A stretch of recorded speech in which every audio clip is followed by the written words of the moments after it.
हर पल जियो ड्रामा मन मर्जियाँ बन चुका है बहुत ही ज़्यादा इंटरेस्टिंग। नेक्स्ट हमें दिखाया जाएगा कि मंशा जो होती है वो बहुत ही ज़्यादा खुश होती है कि हमज़ा की शादी जो है वो ज़ारा के साथ हो गई है। इस पर उसकी माँ कहती है कि उसने अब आना भी है यहाँ पे ना या नहीं तुम्हारे रिश्ते के लिए। तो इस पर वो कहती है कि वो तो आएगा, ज़रूर ही आएगा। दूसरी तरफ ज़ारा जो होती है वो इस रिश्ते को लेकर बहुत ही ज़्यादा अबदीदा भी होती है, लेकिन वो अब कुछ कर भी तो नहीं सकती।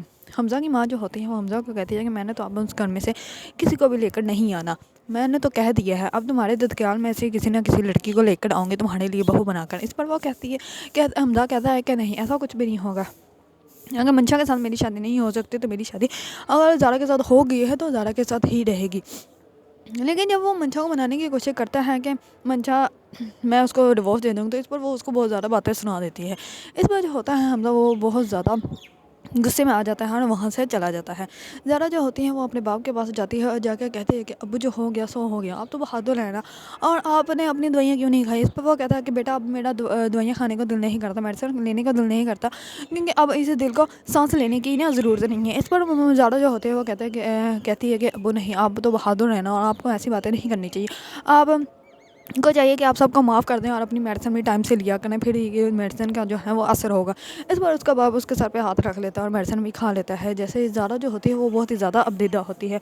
दूसरी तरफ मंशा जो होती है वो जाती है शुजा के घर। शुजा के घर जाके उसको कहती है कि तुम क्यों नहीं मेरा रिश्ता लेकर आ रहे, क्या हुआ क्या है। इस पर वो शुजा उसके साथ फिर से ड्रामा फ्रॉड कर देता है और कहता है कि मुझे अभी टाइम चाहिए, अगर टाइम नहीं मुझे मिल सकता तो मैं कैसे रिश्ता लेकर आऊँगा, और तुम्हें पता है मेरा सिर्फ एक दादू ही है, अगर मैं उनको मना नहीं पाऊँगा तो मैं कैसे आऊँगा तुम्हारे घर। इस पर वो कहते हैं कि वो अगर नहीं मान रहे तो आप एक दफ़ा आकर हमारे घर वालों से बात तो करने में इतनी ज़्यादा मुश्किल में हूँ, इतनी ज़्यादा बातें सुन रही हूँ और आप जो हैं वो आराम से बैठे हुए हैं।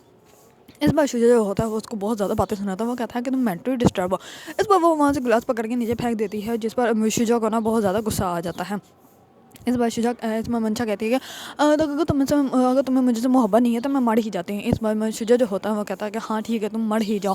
इस बार वो वहाँ से नाइफ पकड़ लेती है और अपनी में जो होती है हाथ की वेन वो काट लेती है। इस बार पहले तो मंशा शुजा उसको कहता है कि ना ऐसे मत करना है। इस बार वो कहता है कि मैं ऐसे कर सकती हूँ और मैं तुमसे बहुत ज़्यादा मोहब्बत करती हूँ, फिर तुम्हें पता चलेगा कि मैं तुमसे मोहब्बत करती हूँ, ऐसे तो तुम्हें एहसास ही नहीं हो रहा मेरा।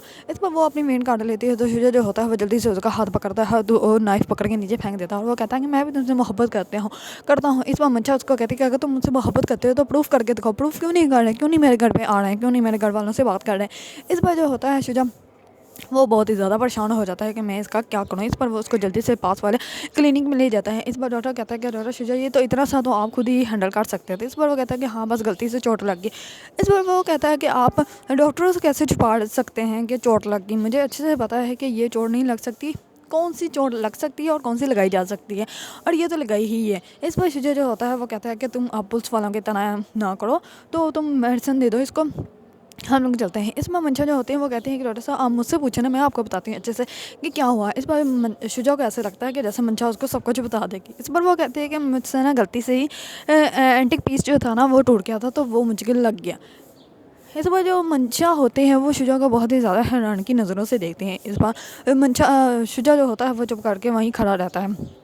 दूसरी तरफ शुजा जो होता है वो मंशा को घर ड्रॉप करने के लिए आता है, तो अभी घर आता ही है घर के पास, तो मंशा उसको कहते हैं कि जाने अब तो अभी हम कभी भी नहीं मिलेंगे, अब हमारा रिश्ता ख़त्म हमेशा के लिए। वो बहुत ज़्यादा रोई जा रही होती है। इस बार शुजा जो होता है वो खामोश बैठ कर उसकी सारी बातें सुन रहा होता है, वो कुछ भी नहीं उसको कहता। तो वो कहती है कि चलो अब तो हमारा रिश्ता हमेशा के लिए ख़त्म हो जाएगा, अब तो मैं कभी भी आपसे मिलूंगी नहीं और ना ही आप मुझसे कभी मिलेंगे, तो चलो अच्छे दोस्तों की तरह हम लोग ये रिश्ता ख़त्म कर देते। अगर कभी ज़िंदगी में हम लोग एक दूसरे के सामने आ भी गए तो हम लोग फिर एक दूसरे से नज़रें नहीं चुराएंगे। इस पर जो शुजा होता है वो उसको कुछ भी नहीं बोलता, वो आराम से बैठा रहता है। तो मंशा जो होती है वो खुद गाड़ी से बाहर निकल जाती है और दरवाजे के पास जाकर उसको देखने लग पड़ती है। इस पर शुजा जो होता है वो भी उसको सिर्फ देखता है, ये गाड़ी अपनी पीछे पीछे को कर लेता है। इस पर मंशा जो होती है वो अपनी बैल बजाती है और दरवाजे के पास खड़ी हो जाती है। उसको ऐसे लगता है कि जैसे शुजा जो है ना वो चला गया है।